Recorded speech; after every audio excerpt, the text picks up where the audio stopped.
আউযু বিল্লাহি মিনাশ শাইতানির রাজিম। বিসমিল্লাহির রহমানির রহিম। আমি মোহাম্মদ মিজানুল করিম, প্রভাষক, ভূগোল ও পরিবেশ বিভাগ, শ্রীপুর মুক্তিযোদ্ধা রহমত আলী সরকারি কলেজ, শ্রীপুর, গাজীপুর। প্রিয় ছাত্রছাত্রী, ভাই ও বোনেরা,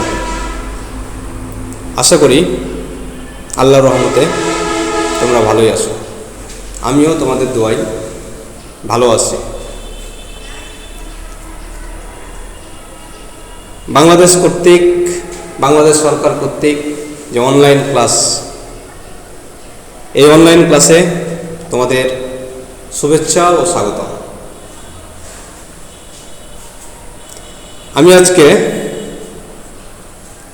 অনার্স থার্ড ইয়ারের পপুলেশন জিওগ্রাফির ওপর ক্লাস করব। আমি এর আগে পপুলেশন জিওগ্রাফির একটা ক্লাস করেছি, সেটা হচ্ছে জনসংখ্যা ভূগোল কাকে বলে, জনসংখ্যা ভূগোলের পরিধি আলোচনা করো। এই বিষয়ে আমরা একটা ক্লাস করেছিলাম। আজকে আমি তোমাদের জনসংখ্যা ভূগোলের যে ক্রমবিকাশ আছে এই সম্পর্কে আমি একটা আজকে ক্লাস নিব তোমাদের। চলো আমরা ক্লাসে প্রবেশ করি।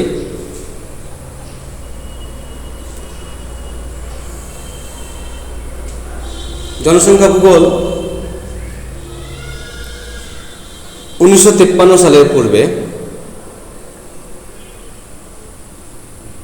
সেইভাবে পাওয়া যায় না, বা 1953 সালের পূর্বে জনসংখ্যা ভূগোল নামে কোনো স্বতন্ত্র বিষয় ছিল না। তবে ইতিহাস পর্যালোচনা করলে দেখা যায় প্রাচীন মিশর, গ্রিস, চীন এবং ভারতে বিভিন্ন সময়ে জনসংখ্যার বিভিন্ন উপাদান নিয়ে আলোচনা ও পর্যালোচনা করা হয়। বিখ্যাত ইতিহাসবিদ হেরোডোটাস, বিখ্যাত দার্শনিক এরিস্টটল ও প্লেটো প্রমুখ লিখিত গ্রন্থে বা তাদের বিভিন্ন আলোচনায় তৎকালীন সময়ে জনসংখ্যা ভূগোল সংক্রান্ত বিভিন্ন তথ্য জানা যায়। যাই হোক, জনসংখ্যা ভূগোলের ক্রমবিকাশকে আমরা 5টি ভাগে ভাগ করি। প্রথমত হচ্ছে সপ্তদশ শতাব্দীতে জনসংখ্যা ভূগোলের ক্রমবিকাশ। দুই নম্বর হচ্ছে অষ্টদশ শতাব্দীতে জনসংখ্যা ভূগোলের ক্রমবিকাশ। 3 নম্বরে 19বিংশ শতাব্দীতে জনসংখ্যা ভূগোলের ক্রমবিকাশ। 4 নম্বরে বিংশ শতাব্দীর প্রথম দিকে জনসংখ্যার ক্রমবিকাশ।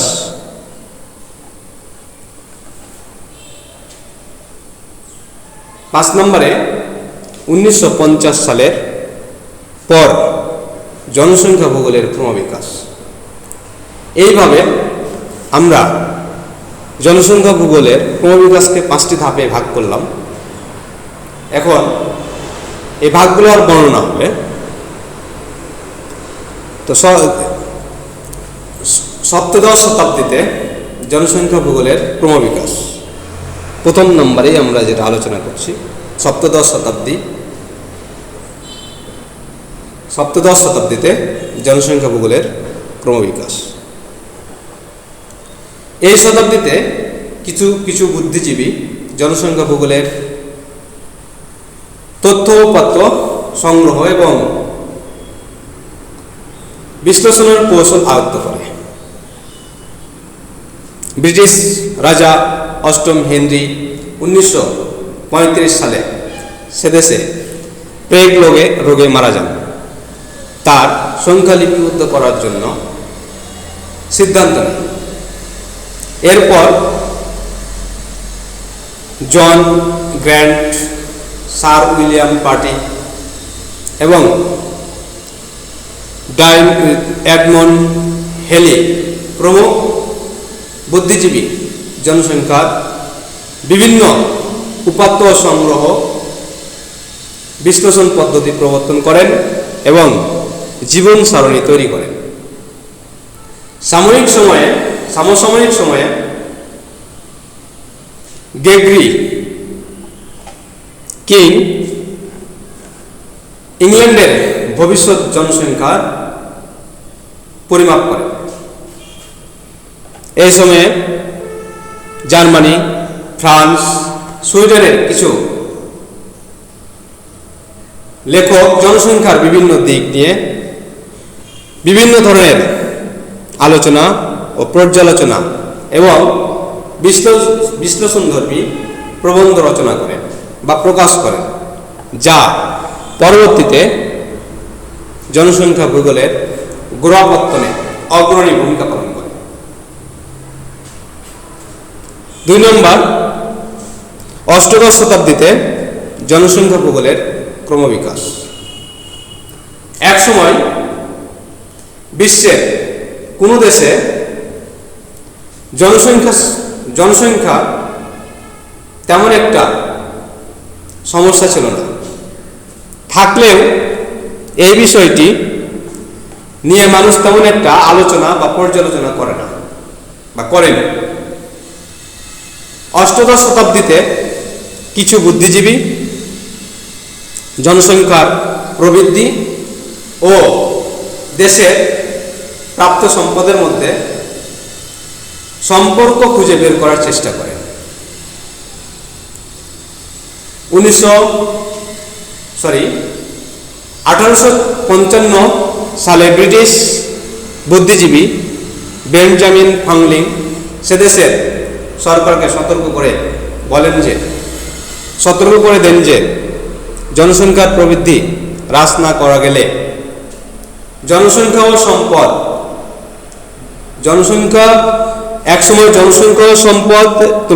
ও সম্পদের অনুপাত ভারসাম্যহীন হয়ে পড়বে।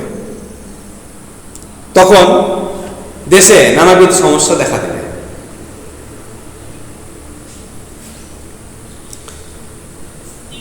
অষ্টাদশ শতাব্দীর শেষে এবং ঊনবিংশ শতাব্দীর প্রথমে জনসংখ্যা ক্রমবর্ধমান হারে বৃদ্ধির ফলে সৃষ্ট খাদ্য ঘাটতির মতো মারাত্মক হুমকিমূলক পরিস্থিতির মোকাবিলার লক্ষ্যে যে সকল বুদ্ধিজীবী মতবাদ ব্যক্ত করেন, তার মধ্যে অষ্টাদশ শতাব্দীর আলোড়ন সৃষ্টিকারী ব্রিটিশ ধর্মযাজক থমাস রবার্ট ম্যালথাস অন্যতম,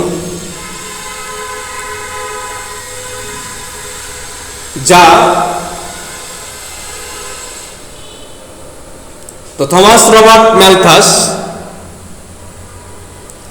এর তত্ত্বের মূল বক্তব্য হল, যখন জনসংখ্যা অনিয়ন্ত্রিত থাকে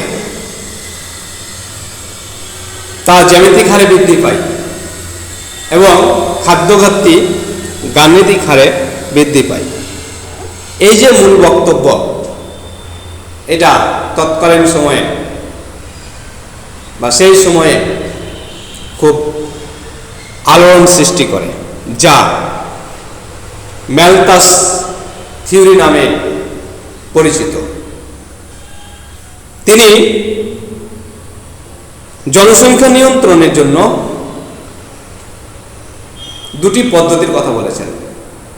একটা হলো প্রতিরোধমূলক ব্যবস্থা এবং 2 নম্বরে হলো ইতিবাচক ব্যবস্থা।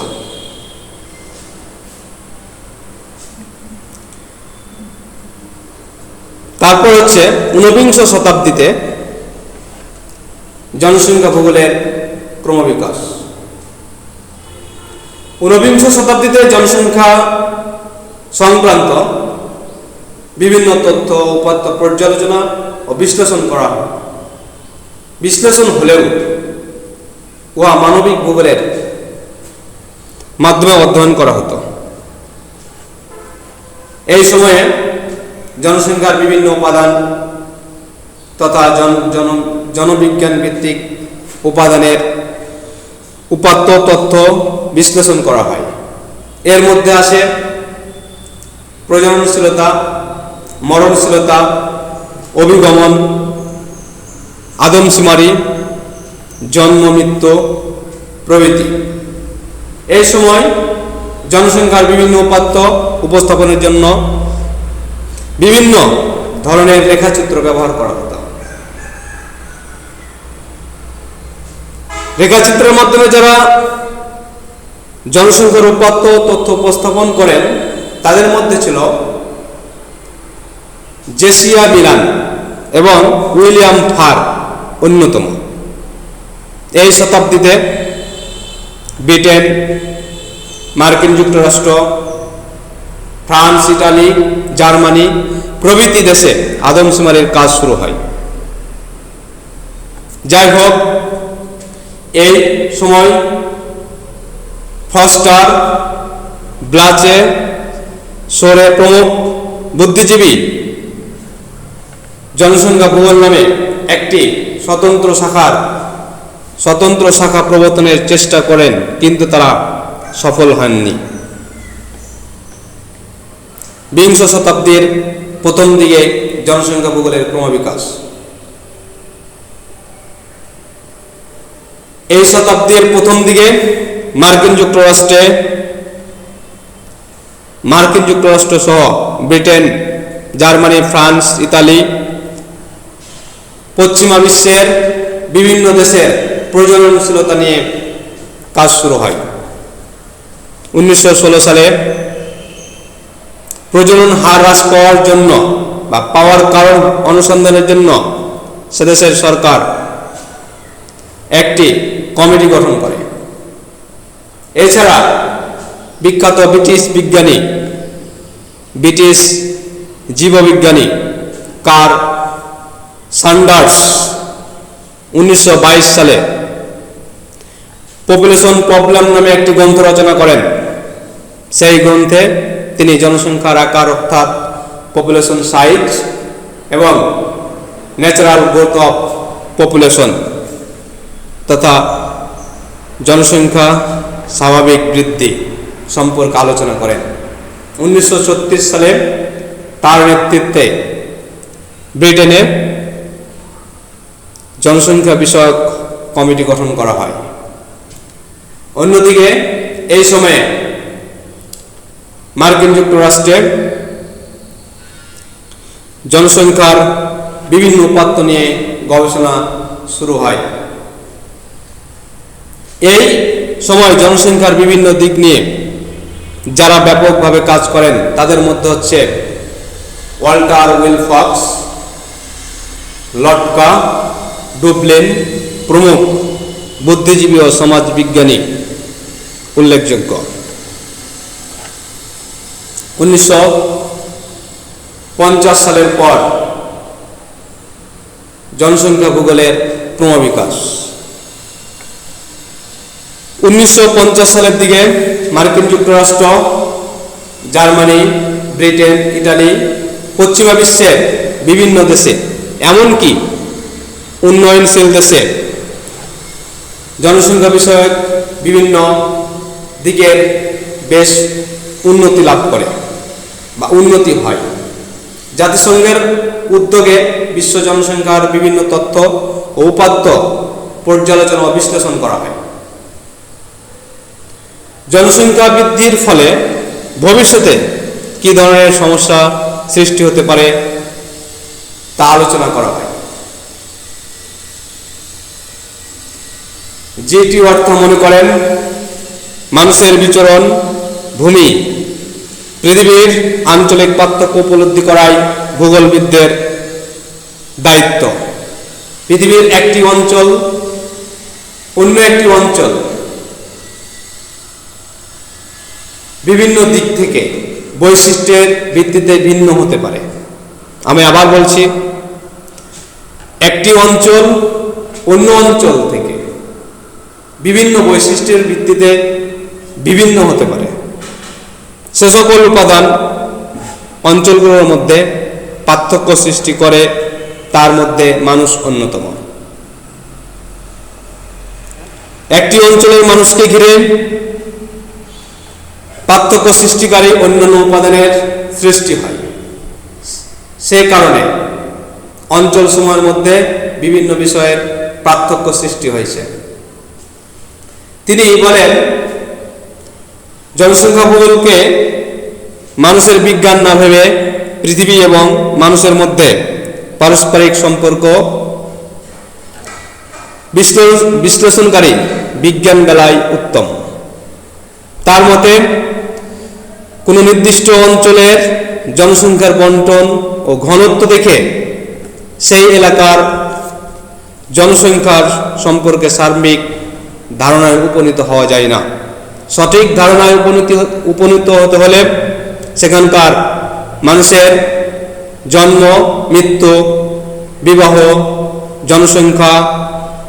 জনসংখ্যার কাঠামো, বয়লিঙ্গ, আকার ইত্যাদি বিষয় নিয়ে সঠিক ধারণা থাকতে হবে। 1953 সালে জিটি অর্থাৎ ভূগোলের স্বতন্ত্র শাখা হিসাবে জনসংখ্যা ভূগোলের গোড়াপত্তন করার পর যে সকল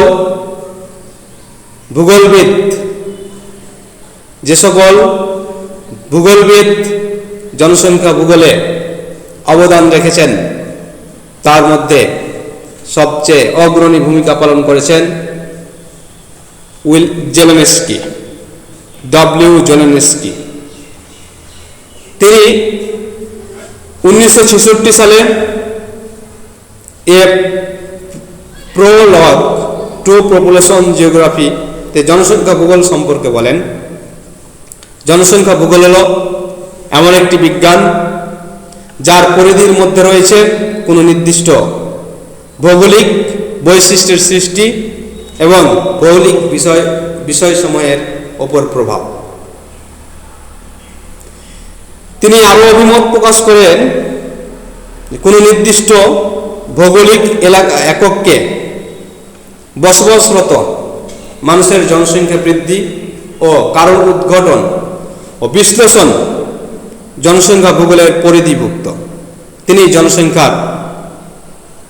জনসংখ্যার বৃদ্ধির কারণ হিসাবে 3টি কারণের কথা বলেছেন। একটা হলো জৈবিক, 2 নম্বরের গতিশীল, 3 নম্বরের সামাজিক, অর্থনৈতিক ও সাংস্কৃতিক। তিনি লিঙ্গ, বয়স, জাতি প্রভৃতিকে জৈবিক উপাদান হিসাবে আখ্যায়িত করেছেন বা চিহ্নিত করেছেন। বাসস্থান, বৈবাহিক অবস্থা, ধর্ম, বর্ণ, পেশা, চাকরি বাকরি,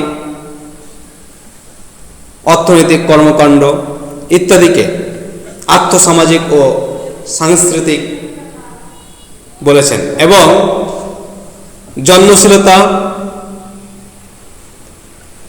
মরণশীলতা, অভিগমন ইত্যাদিকে পরিবর্তনশীল উপাদান হিসাবে চিহ্নিত করেছেন। তার মতে জনসংখ্যা ভূগোলকে 3টি পদ্ধতিতে পর্যালোচনা করা যায়। 1 নম্বর হচ্ছে স্থানিক পার্থক্যের আলোকে কোনো ভৌগোলিক এককের জনসংখ্যা ও বৈশিষ্ট্যের অবস্থান সম্পর্কে গ্রহণযোগ্য বর্ণনা। 2 নম্বর জনসংখ্যা বৈশিষ্ট্যের এবং গঠনমূলক ব্যাখ্যা। 3 নম্বর জনসংখ্যার উপাদান এবং জনসংখ্যা সম্পর্কিত বিষয়সমূহের ভৌগোলিক বিশ্লেষণ।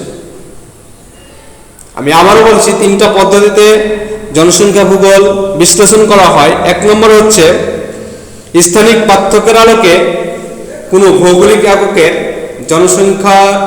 সংখ্যা এবং জনসংখ্যা বৈশিষ্ট্যের অবস্থান সম্পর্কে গ্রহণযোগ্য বর্ণনা। 2 নম্বর জনসংখ্যার বৈশিষ্ট্যের এবং জনসংখ্যার গঠনমূলক ব্যাখ্যা। আর 3 নম্বর হচ্ছে জনসংখ্যার উপাদান এবং জনসংখ্যা সম্পর্কিত বিষয়সমূহের ভৌগোলিক বিশ্লেষণ। তারপর জনসংখ্যা ভূগোলের গোড়াপত্তনে যে কয়েকজন ভূগোলবিদ অবদান রেখেছেন তার মধ্যে জন আই ক্লার্ক অন্যতম। তিনি তার পপুলেশন জিওগ্রাফি গ্রন্থে জনসংখ্যা ভূগোলের সংজ্ঞা দিতে গিয়ে বলেন, কোনো ভৌগোলিক এককে প্রাকৃতিক ও স্থানিক পার্থক্যের আলোকে জনসংখ্যার গঠন, বন্টন, অভিগমন ও প্রবৃদ্ধি নিয়ে আলোচনা করে তাকে জনসংখ্যা ভূগোল বলা হয়।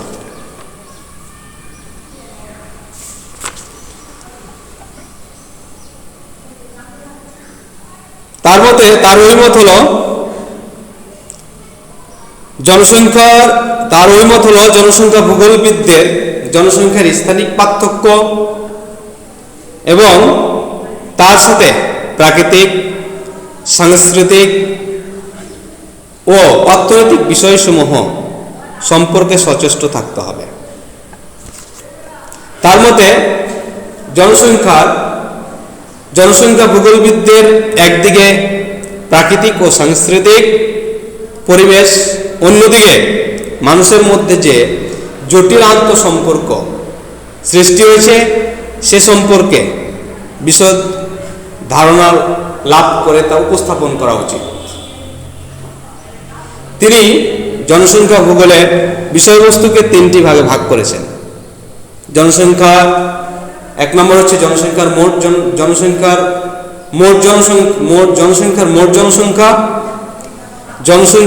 সংখ্যা। আমি আবার বলছি, তিনি জনসংখ্যা ভূগোলের বিষয়বস্তুকে 3টি ভাগে ভাগ করেছেন। 1 নম্বর হচ্ছে জনসংখ্যার মোট সংখ্যা, 2 নম্বর হচ্ছে বাহ্যিক, অর্থনৈতিক ও সামাজিক উপাদান এবং 3 নম্বর হচ্ছে জনসংখ্যার পরিবর্তনশীলতা।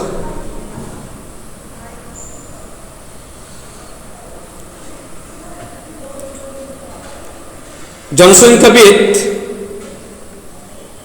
বিজু গার্নিয়ার তার পপুলেশন জিওগ্রাফি গ্রন্থে বলেন, জনসংখ্যা ভূগোলবিদদের প্রধান কাজ হল বর্তমান পরিবেশের প্রেক্ষাপটে জনসংখ্যার উপাদানসমূহের বর্ণনা ও ব্যাখ্যা এবং আঞ্চলিক বৈশিষ্ট্য ও সম্ভাব্য ফলাফল নিয়ে আলোচনা করা ও বিশ্লেষণ করা। তার মতে জনসংখ্যা ভূগোলের পরিধিকে তিনি 3টি বিষয়ের মধ্যে সীমাবদ্ধ করেছেন। 1 নম্বর হচ্ছে জনসংখ্যার ভৌগোলিক বন্টন ও ঐতিহাসিক ধরন। 2 নম্বর হচ্ছে জনসংখ্যা বৃদ্ধির ধরন ও কারণ এবং জনসংখ্যা পরিবর্তন ও আর্থসামাজিক অবস্থা। এছাড়াও ভূগোলবিদ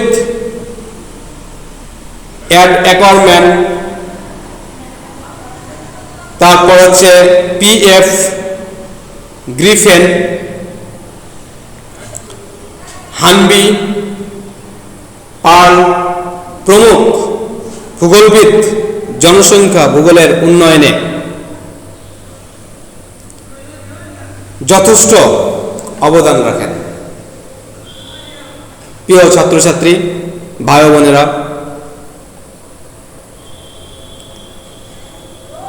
তোমাদের অনলাইন ক্লাসে এই যে জনসংখ্যা ভূগোলের ক্রমবিকাশ আলোচনা করলাম, তোমরা এইভাবে একটু নোট আকারে পড়বে, পড়ে প্রশ্নটা ভালোভাবে প্রশ্নের উত্তরটি ভালোভাবে বুঝে নেবে। আর দ্বিতীয়ত হচ্ছে যে ভাইরাস চলছে, এই ভাইরাসের মধ্যে তোমরা সবসময় সুস্থ সুন্দর থাকো, এই কামনা করেই আমি আমার আজকের ক্লাস শেষ করছি। আল্লাহ হাফেজ।